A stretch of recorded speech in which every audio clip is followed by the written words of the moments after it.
অর্থনীতি অর্থাৎ এটা কি অবস্থা পূর্বের তুলনায়, অর্থাৎ বিগত 2-3 বছর আগে এবং বর্তমানে এটা কি তুলনামূলকভাবে কি ভালো না? অবশ্যই ডলারের দাম যেহেতু কমে আসতেছে, অতএব বাংলাদেশের অর্থনৈতিক অবস্থা ভালো হচ্ছে। কোনো দেশের অর্থনীতির ভালো এবং মন্দ এটা নির্ভর করে তার আন্তর্জাতিক মুদ্রার মূল্যায়নের উপরে।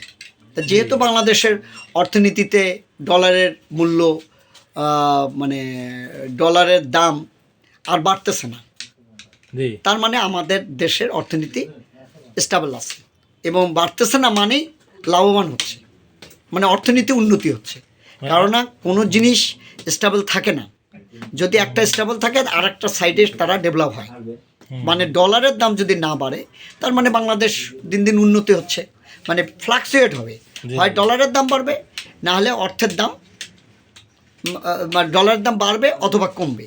কিন্তু যদি স্টেবল থাকে তখন মনে করতে হবে দেশের সার্বিক অবস্থানটা দিন দিন উন্নত হচ্ছে, খুব স্লোলি হলেও উন্নতি হচ্ছে, এটাই নিয়ম।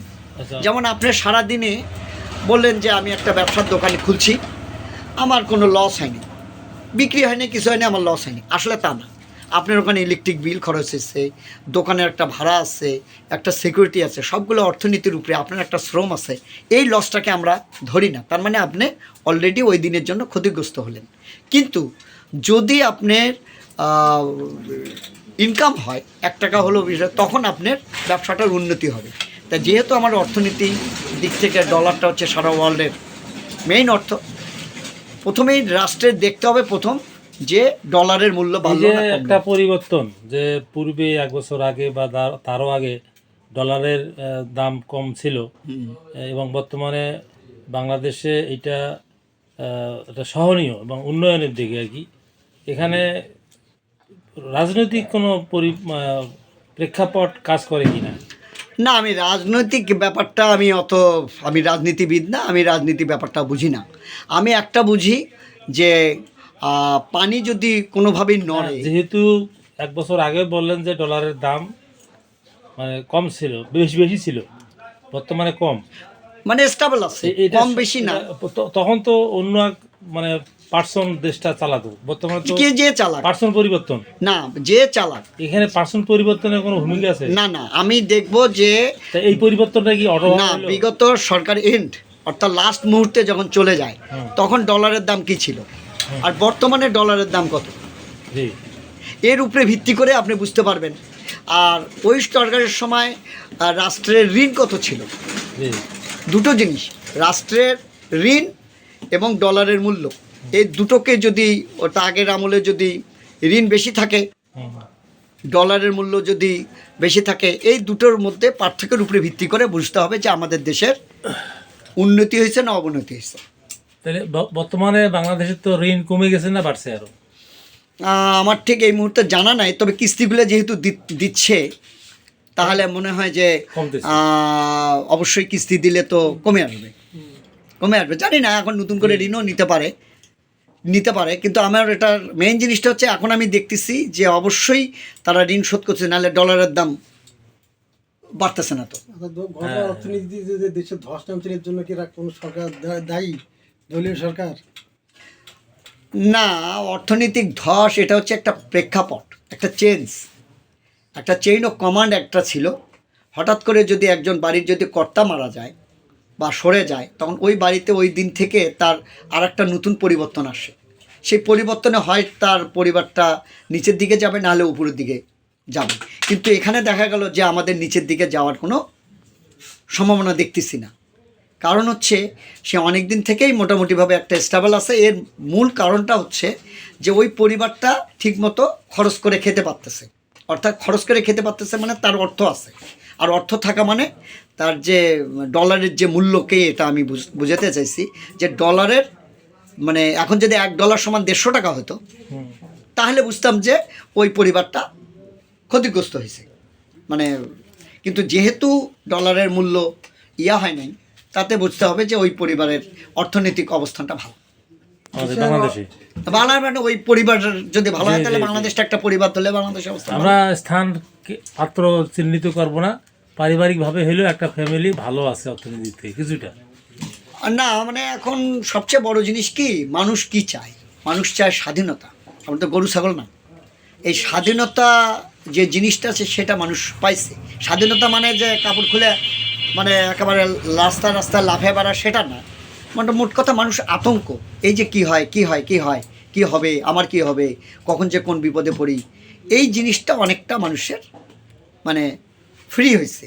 এই জিনিসটা এখন আচ্ছা, আমরা গত রমজানে এবং বর্তমান যে রমজান চলছে এর মধ্যে কোনো পার্থক্য আপনি কি লক্ষ্য করেছেন যে বাজার এটা সম্বন্ধে? পার্থক্য কি না, পার্থক্য আসলে আমার অত মনে নাই। গত বছরে একরকম অবস্থা ছিল আমার বিজনেসের অবস্থা, এখনকার একরকম অবস্থা। না আমি তো অনেকেই বলে যে গতবার তারাবির সময় বেশ কয়েকবার বিদ্যুৎ চলে যেত এবং ইফতারের সময়, এটা কি গতবার চাইতে এবার এটা কি পার্থক্য হয়েছে কি বোঝা যায়? না, বিগত সরকার তো বিদ্যুৎ তো আর একদিনের জিনিস না। বিগত সরকার তো বিদ্যুতের জন্য যথেষ্ট প্রোগ্রাম সেট করছে। তো এই বর্তমানে যে আলু সম্পর্কে একটু বলেন, আলু যে একেবারে দাম কম, গতবার ছিল এটা কাঁচামালের ব্যাপার, উৎপাদন এবং যোগান। যদি উৎপাদন বেশি হয় আর যোগান যদি কম হয় তখন দাম বাড়ে। এটা অর্থনীতির ভাষা। এটা অর্থনীতির ভাষা, এটাই হবে, এটাই স্বাভাবিক। আচ্ছা, আপনার নামটা বলেন, আপনি অনেক ভালো বলেছেন, বিজ্ঞ মানুষ। না, আমার সমস্যা নেই।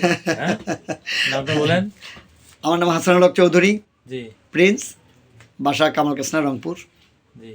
এই আর কি, এই মোটামুটিভাবে আমি কোনো দলের সাথেও নেই, কোনো কিছু। আমি খালি অর্থনীতির উপরেই চিন্তা ভাবনা করে আমি আমার পরিবার, সমাজ বা অন্যান্য লোকের সঙ্গে কথা বললে দেশের অর্থনীতি এর চেয়ে ভালো হয়, আপনার কোনো পরামর্শ আছে এর চেয়ে অর্থনীতি আরো কোনো ভালো হওয়ার কোনো? হ্যাঁ, একটাই অনলি ওয়ান, আইনের শাসন। আইনের কেউ কারো কর্ম করে দেবে না, কেউ কারো উন্নতি করে দেবে না, কাউকে টাকা দিলেও সে বড়লোক হতে পারবে না। শুধু আইনের শাসন হলেই মানুষ সেজন্য ন্যায় বিচার পায়। না মানে খুব দ্রুত যেন বিচার ব্যবস্থা খুব দ্রুত রেজাল্ট পায়, যে হ্যাঁ একটা হলো 3 মাস কি 6 মাস কি 1 বছরের মধ্যে একটা রায় পাবে।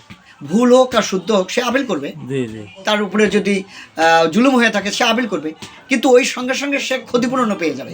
তখন দেখা যাবে যে এই বাংলাদেশের মানে যত সার্বিক অবস্থান সব কিছু সুন্দর অবস্থান চলে যাবে। তো প্রিয় দর্শক শ্রোতা, আমাদের হাসানুল ভাই একজন বিজ্ঞ মানুষ। তিনি কোনো রাজনীতি করেন না, তবে বাস্তবতার প্রেক্ষিতে তিনি অনেক কিছুই অভিজ্ঞতা অর্জন করে কথা বলতে পারেন। তো ওনার কথাগুলো শুনে অবশ্যই আপনাদেরকে ভালো লাগার কথা। তো এখানে এই টক শোতে আরও যোগ দিয়েছিলেন শাহ আলম ভাই। তো শাহ আলম ভাই যে প্রশ্ন করেছেন তারও উত্তর হাসানুল ভাই সুন্দরভাবে দিয়েছেন।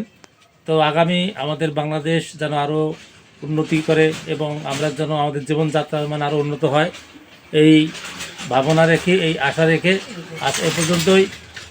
আর একটা জিনিস হ্যাঁ বলেন। আর একটা ছোট্ট কথা বলি, প্রতিটা মানুষের একটা লক্ষ্য থাকা উচিত জি এবং সেই লক্ষ্যে কঠোর পরিশ্রম এবং সততা বজায় রাখলে তার জীবনে কোনোদিন অভাব হতে পারে না। তার কোনো সমস্যাকে সে সমস্যা মানুষ মানেই সমস্যা হবে, আসবে, কিন্তু সে ওভারকাম করতে পারবে। 3টা জিনিস, একটা লক্ষ্য তাকে স্থির করতে হবে এবং ওই লক্ষ্যকে বাস্তবায়ন করার জন্য কঠোর পরিশ্রম করতে হবে এবং কঠোর পরিশ্রম করার সঙ্গে সঙ্গে সততা বজায় রাখতে হবে। সততা হচ্ছে তার মানে ম্যান্ডেট, অর্থাৎ এটাকে বলে গ্যারান্টি। জি জি। সে সামাজিকভাবে মূল্যায়িত হবে এবং তার কথা সবাই শুনবে, এটাই হলো সততা। আর পরিশ্রম হচ্ছে, পরিশ্রম ছাড়া কখনোই কোনো কাজ হবে না। যত দ্রুত পরিশ্রম করবে তত দ্রুত আগাবে। আর লক্ষ্য স্থির থাকলে সে পরিশ্রম করতে আনন্দ উপভোগ করবে এবং কোনো কাজে যদি কর্মে যদি আনন্দ উপভোগ না করে তাহলে সে কাজে কখনোই সে সফলতা ভাই যে কথা বলতে চেয়েছেন যে আসলে একটা ফ্যামিলির একটা মেম্বার যদি সৎ এবং চাওয়া পাওয়াগুলো সত্যি হোক, শুধু 1-2 জন সৎ হলে হবে না, পরিশ্রমী হলে 18 কোটি মানুষের মধ্যে যদি 16 কোটি মানুষ এই ধরনের পরিশ্রমী এবং সৎ হয় তাহলে আমাদের বাংলাদেশ আরো অনেক এগিয়ে যাবে। এই প্রত্যাশায় আজকে পর্যন্তই রূপান্তরিত হবে। হ্যাঁ, এই প্রত্যাশায় আজকে পর্যন্তই। আসসালামু আলাইকুম। ওয়ালাইকুম আসসালাম, আপনাকে ধন্যবাদ।